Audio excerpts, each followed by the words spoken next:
hello everyone. Thanks for joining us today. We've got quite a few online. So it's a really exciting and timely chat today. I'm Lisa Ward. I'm the PRCA North West manager here in the North West region in Manchester from my kitchen today, as usual. And Lizzie's our chair of the NextGen group. And she's going to obviously chat to Alice McKeegan, who we're really delighted to talk to today. And it's obviously kind of the end of a couple of very interesting weeks, isn't it? So, but Alice, you're the football editor of the Manchester Evening News. And so you lead all the coverage of mainly Manchester United and Man City. You are a specialist in digital sports content, social media and brand management. And you are proud to be, I'm proud that you are one of the only female football editors in the country, which is quite shocking actually. And you were nominated for the Football Journalist of the Year in 2017 at the North West Football Awards and highly commended at the O2 North West Media Awards. And you won the inaugural Pride of Reach Award in 2019. So fantastic career. Before that, you said you worked on the news desk at the MEN. I did, yeah. I was one of them. Yeah, we're delighted to chat to you today. I'm going to hand over to Lizzie. Just a bit of housekeeping, everyone, if you can, obviously, I think most people are on sort of silent. And I'm going to just take my screen off for a bit so Lizzie can chat and get my face out of the way. But if you've got any questions, do put them on the chat and we can obviously put those to Alice towards the end of the session. Thank you. Brilliant. Thank you, Lisa. And yeah, thank you again to Alice for joining us today. So I've got a list of questions that I can run through, but as Lisa said, please feel free, if anyone's got any questions at all, just put them in the chat box and then we can ask them to Alice. So first of all, hi Alice.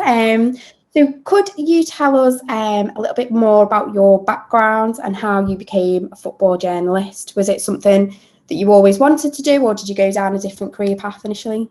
Of course, yeah. So thanks for having me today. So I started my career in journalism from a pretty young age. I did work experience at the BBC in the North West when I was 17. So basically just through persistence, the usual way, emailing, asking were there any opportunities for a young local girl, and fortunately somebody saw my email, someone nice, and invited me in, and I really got the bug for it. So I did my A-levels, then I went to Manchester University, I did English, graduated, and I obviously needed to do a conversion course, an MA in journalism, in order to gain my first job. So I did that at Salford under the tutelage of a chap called Steve Panter, who is a legendary ex-news reporter in Manchester. He was the MEN's long-serving crime reporter, brilliant guy to learn from.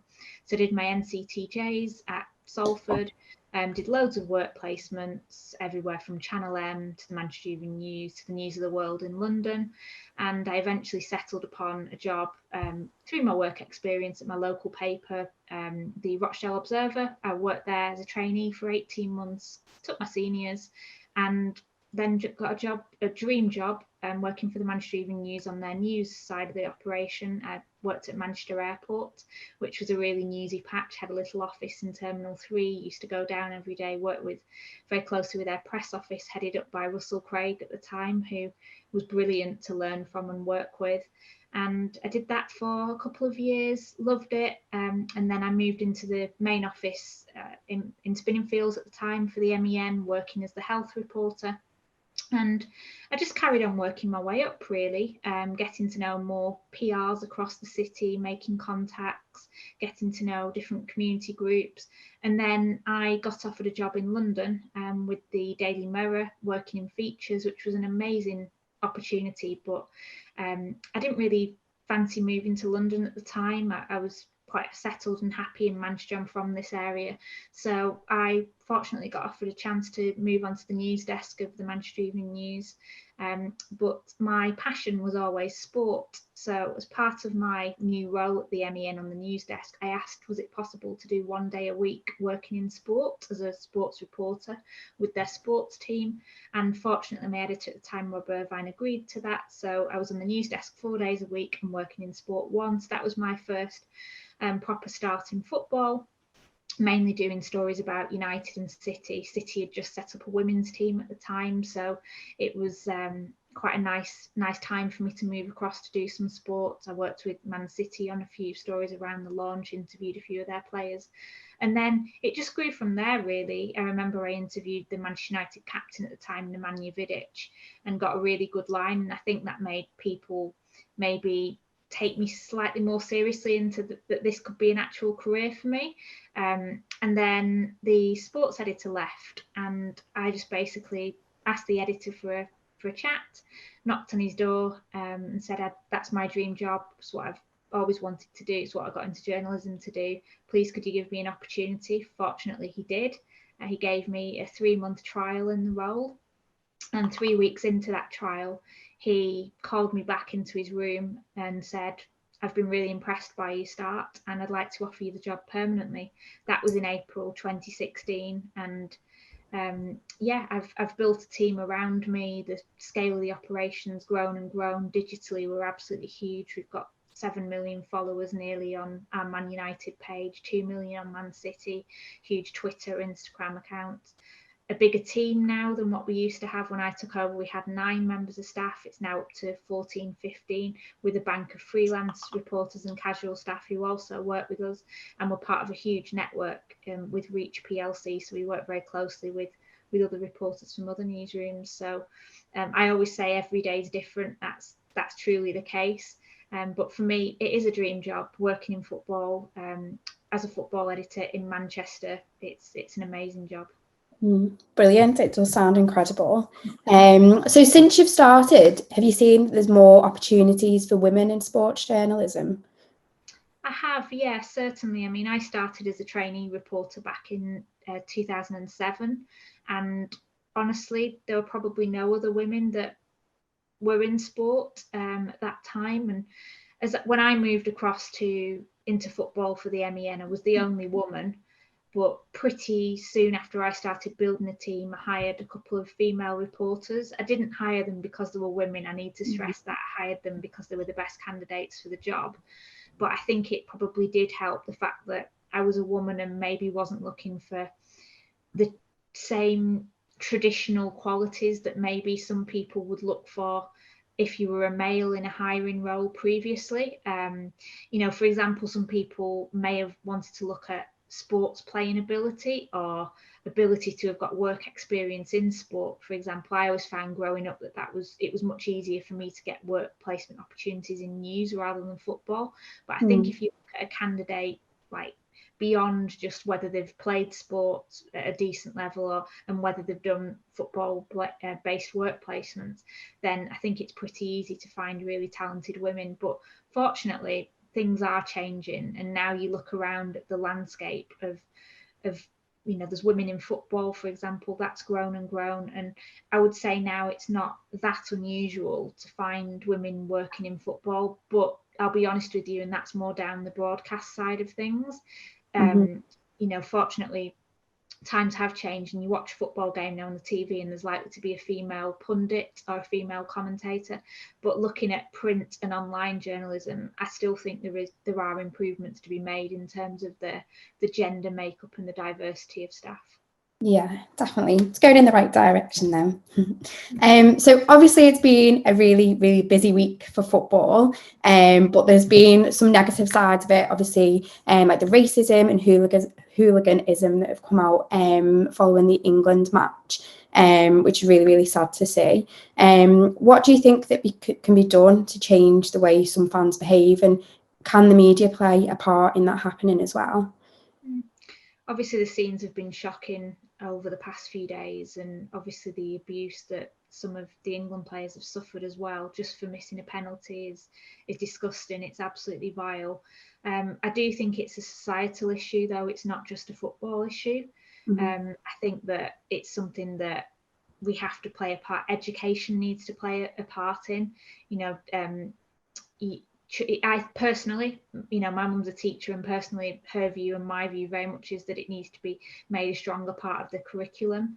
We need to be teaching our children from the age of 4 that that racism has no place to has no role in society, and we need to teach people that diversity is the right way and equality and everyone's equal. That's how I think you stamp it out. However, from a football side of things, if these trolls, these racists are exposed on social media platforms or via CCTV images at stadiums, they need to be banned, and not just banned for 1 or 2 games. They need to be banned for life, have the season ticket revoked, because I think that is a major deterrent to some of these hooligans and yobs. You know, they don't want not to be able to go and watch their club team, for example. Well, if you abuse anyone, you shouldn't be ever allowed into a football stadium again. And quite frankly, it's a police matter. If you racially abuse someone, it's a criminal offence. You shouldn't be allowed to do that. So, you know, if I was in charge of that, you know, I'd haul them all into court, to be honest, because it's unacceptable.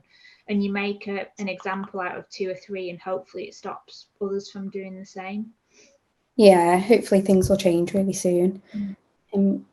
So the growth of social media and digital platforms has changed the way football can be reported.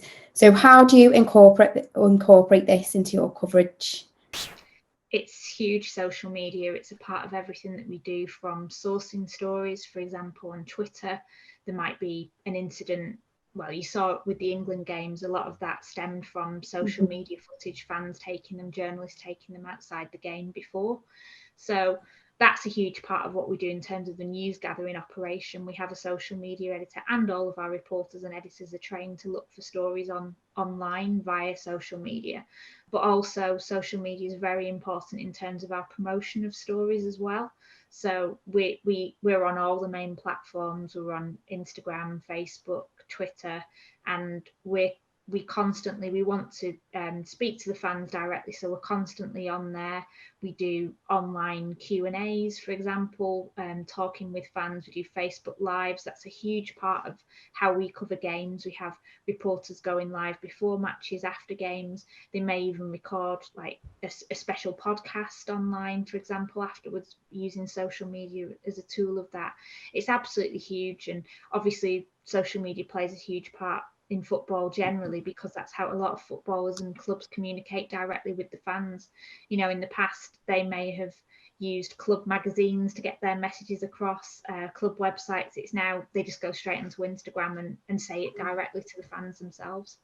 Okay, great. So if anyone's watching now and wants to follow in your footsteps, what would your tips and advice be for them to look to build a similar career to you?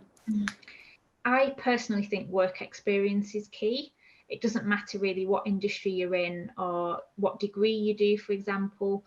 I would say just to contact as many, for example, football editors via email as you possibly can. Introduce yourself, send, you know, we're all busy, so we don't need war and peace in terms of an email. Just a few lines explaining why you're interested, what your background is, and what you think you could offer.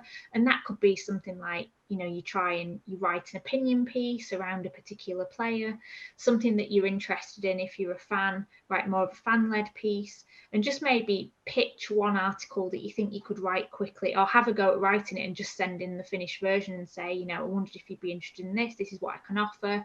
Is there any chance of doing a work placement or any paid shifts? Because a lot of desks would take someone on, even with relatively little experience, in potentially a casual or a freelance basis. And that could be perfect, because it could give you the chance, if you've not worked in the industry before, to see whether or not you like it. So I know obviously once you're already working in a job, it's very hard to potentially change careers quickly without it being major upheaval and a huge life-changing decision to make. So if you've done some work on the side in your own time, testing out whether you think that career is right for you and whether that employer would be right for you, then that's certainly a way that I would recommend. Yeah, definitely. That sounds like really good advice. So in terms of PRs, what are you looking for from them in terms of a story, a good football story? So is it real people stories, as well as like the pre and post match coverage that you would include? It's a bit of everything, really. I mean, ideally you want FaceTime with a footballer. So I know that can be very hard, but sometimes, for example, if if you're promoting a particular product and it's fronted up by a United or a City player, rather than just sending over 3 or 4 line quotes from the player, if you could offer a 5-minute Zoom call with that player, then that would get you absolutely huge coverage. I mean, I've lost track of the amount of times that I've had emails sent to me and it's been some bland comment that, being honest with you, isn't going to cut it. But if there was a chance to have, you know, some short FaceTime with that player, then you're going to get all your branding included, you're going to get your footnote, you're going to get your link to the particular thing that they're promoting, and it just works loads better, and it's more likely to not just go online but to go in the paper as well, which is still really important. You know, I think people sometimes overlook the newspapers. It's still something that people pick up when they're on the train, and it still goes into so many homes that's an extra advantage if you're able to offer up something juicy to a journalist that they're likely to bite on. You know, and it's not just about FaceTime with celebrities, it's human interest stories. You know, is there a fan who's been going to games for 70 years and it's just a nice story? It's that kind of thing as well, like the local interest stuff that can work for us. But really, I mean, it's just, I would rather a PR come to me when they're working on a brief and ask me for my advice, which I have done with very good contacts in the past. You know, what do you think could work for you? What do you think could get us the maximum coverage? What do you think could get us onto that Facebook page with 7 million likes? You know, is there something that we can do to promote this on Instagram? What could we offer to you to make you more interested in it? Because the chances are, if the MEN cover a story really well, then the Nationals will pick up on it anyway. Yeah. And how do you find dealing with PRs? I know you must have quite a strong relationship with some people. I think, is it, you know, the more you build a relationship, is that, you know, does that make it easier to kind of work together? Yeah, absolutely. I think it works both ways. I think if you can trust them and they can trust you, then you can have more of an honest conversation, like I said. I have a really good relationship with a lot of PRs, not just Manchester-based, but obviously London and some international PRs as well, working for huge companies, you know, Man United sponsors, Man City sponsors. But I think it is very much give and take. I think sometimes, you know, I'm not going to mention any names, obviously, but sometimes, you know, you've had constant emails about the same thing, and then you go back and say, this wouldn't work for us, but could we speak to this person? And then someone's come back to you and said, no, I'm sorry, they're already speaking to Sky in the Daily Mail, and they don't want to, you know, they can't speak to you as well. Well, that's just going to make you think, I'm not going to cover this at all, because you feel like a second-class citizen. It's little things like that. I think sometimes some PRs mistake, you know, they overlook the value of really good regional publications. You know, they might be thinking in their head, oh, we want that big national hit, but actually it's going to have much more of an impact if you target the fans, you know, the fan base. So it's, you know, it's good. Generally, our relationship with PRs is excellent, and you know, we've worked on that pre-COVID days. You know, I might go for a coffee with someone, have a chat, see what we could do to work with each other, and you know, that might lead to one story a year. But if the PR's happy with how you've handled it, you're happy with the story that you've produced from it, then that relationship clearly works, and contact building is a huge part of that. Yeah, of course. And how do you prefer to be initially contacted? Would it be email, phone? Email, definitely. Email. Yeah. Because we work, you know, we're around the football calendar, so I might be working at 3 p.m. start some days. So, you know, you don't want people ringing your phone at 9 a.m. in the morning if you're not in work till 3. So I very much say a general introduction is best via email. Yeah, okay, great. Always good to know. So we have a question. How have you built relationships with PRs during the pandemic? I know many new entrants have struggled with the lack of face-to-face meets. Yeah, it's been hard, I'm not going to lie. It's been very difficult to build face-to-face relationships since then, because quite frankly, we've not left our homes. We've all just been working at home and vice versa. So it's been, but it still is very much, you know, email's the best way, contact. And if it's something that we're interested in, we'll always contact back, and then we'll go from there. But it's it's been mainly like WhatsApp conversations that we've had. You know, the next stage after receiving the email, you know, you might move to WhatsApp and in that fashion. But I do think that when we are back in offices and able to get out into city centres again, it is going to help in terms of relationship building. Yeah, definitely. Hopefully it's not too far off. So another question is, do images help make a story? They do. They definitely do. But in my experience, a lot of the images that we have been offered by PRs haven't been good enough, or they've been too posy or too staged. So there was one example of a Man United footballer advertising a particular product, and I was interested in the story. I thought, that's quite quirky, that's fun. But then when the assets came across, it was just too much like a free advert. The story wasn't strong enough for us to carry it. There's obviously always a fine line between, is this a free advert or is this, you know, news? Is it interest? And you've got to use your news judgment. And when the assets and the imagery came over, it was just, I may as well have just signed up saying I'm a PR myself for that particular brand. So I went back to the PR and explained, and they basically said, I get what you're saying. You know, I wasn't involved in this imagery. It was presented to me like, I do get what you're saying. Can we do anything to make it work? And we did eventually. We found kind of a compromise in that we ran something about it in our live blog, which is obviously really popular, but we didn't carry those pictures on the site. Yeah. So for you, what would make a perfect picture? I think it would be maybe out if we had the chance to interview someone ourselves and send our own photographer, which you might think, well, what's the point then in you guys paying hundreds of pounds on a freelance photographer to do a shoot for you? Well, that it all comes back to, I always prefer it where if I know a really good PR that I have a contact with, for them to come to me in the early stage and say, we're working on this campaign with this person or with this company. Are the MEN interested? Can we get you involved from an early stage? What would make it work? And often I'd say, can I send a journalist along to the shoot? Can they have 5 minutes with this particular person? And can we take some of our own pics? You know, I don't even mind if our photographer shows these pics to the PR who's down there in the day and just checks, you know, that they're okay. You know, not obviously we would never give copy approval or picture approval, but you know, you would be able to see that our photographers are very talented and doing a really great job. And then also while we were down there, we might be able to do something like an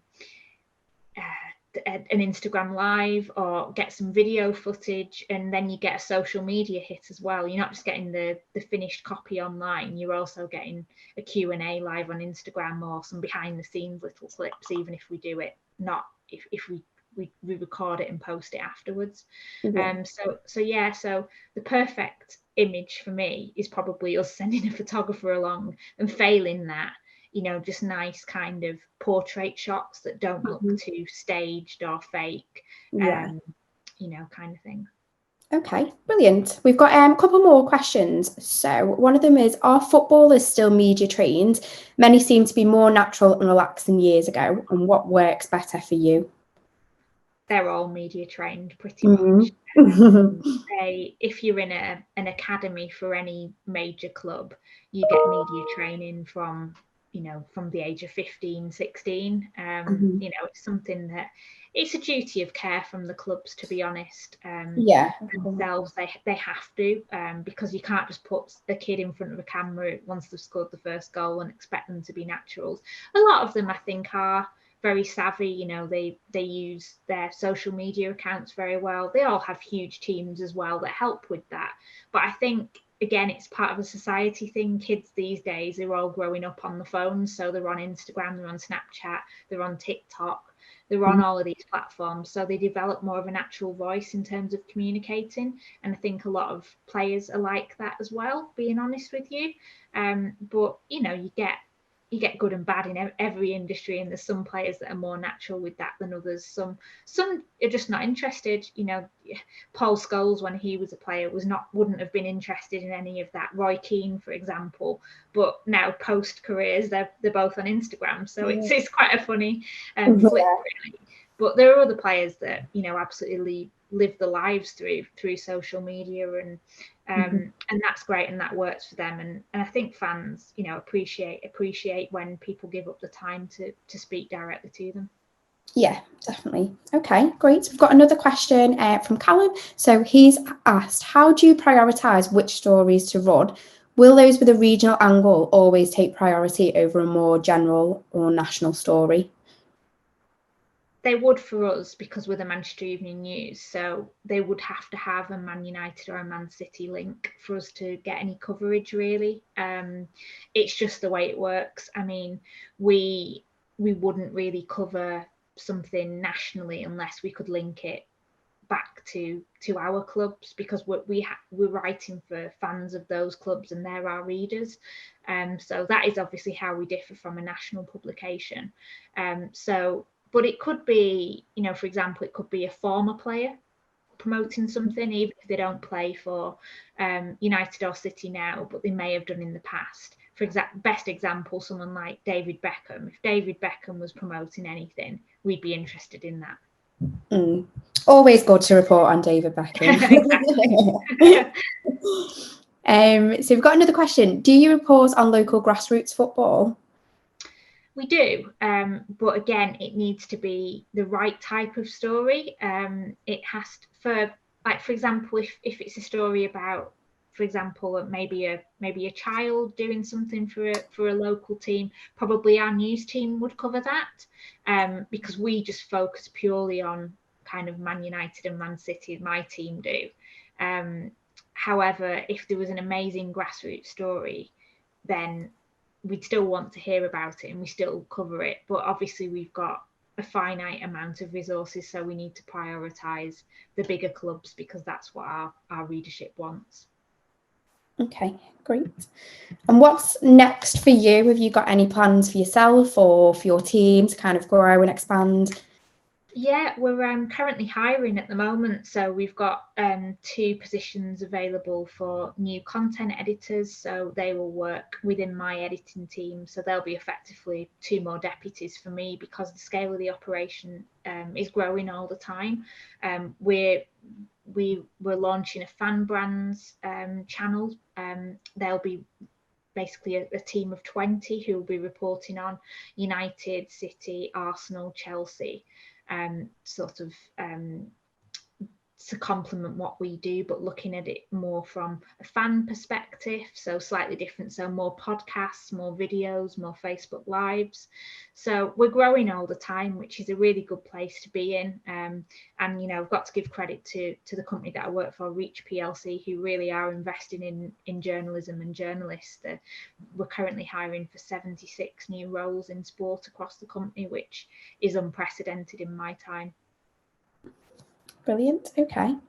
Well, I think that's all the questions that have come through, and the ones that I had. Just conscious that it's just after 5 o'clock, so I know it's the end of the day for most people. So I think it's probably best if we just wrap it up there, and just big thank you to Alice for joining us today. And it's really, really interesting to hear about your role. And obviously it's been quite a good time for football recently, and a busy time. So, and it'll all start again in a few weeks, will it, when the season starts? It starts again this weekend. Pre-season begins. So Man United at Derby on Sunday. So we'll all be covering that. Brilliant. Okay, great. Well, we wish you all the best for the future. And yeah, thank you for joining us. And if anyone wants to contact me and pitch any stories, then please do so. I'm sure you can share my email. Yeah, we'll share it with everyone who attended. Yeah. Great. Thank you very much. Really good to know how sort of contactable you are as well. I think sports seems slightly different, and maybe in the world of news as well. So yeah, I'm sure everyone appreciate that. But keep doing a fantastic job. I can't believe all those journalism jobs that are coming up. That's really, really exciting in this region. It's the same across news as well, to be fair. There are a lot of opportunities in news for Reach at the moment too, in a lot of different areas as well. For example, engagement or newsletters. There's new areas of growth for the business that are a priority. So there's some fantastic roles. Oh, that's great. Thank you. And when we touched on David Beckham before, by the way, I wore my David Beckham top all the way through the Euros. And my daughter, who's 7, is like, who's David Beckham? I was like, right, I'll show my age. Oh, no. You need to educate her. But thank you. Yeah, Karen on doing a great job. Thanks, Lizzie. Thanks from everybody here at the PRCA. We will share this, as I said before, on the YouTube and on the social channels as well. And hopefully we can do something with you in the near future. Alice, I'd love to do something face-to-face in Manchester. Would be great. Brilliant. I'm always up for that, and it'd be nice to meet people and actually get out and about and escape these 4 walls. I think we'd all love that soon. So thanks a lot, everybody. Have a good evening. Great. Thank you, everyone. Bye. Bye.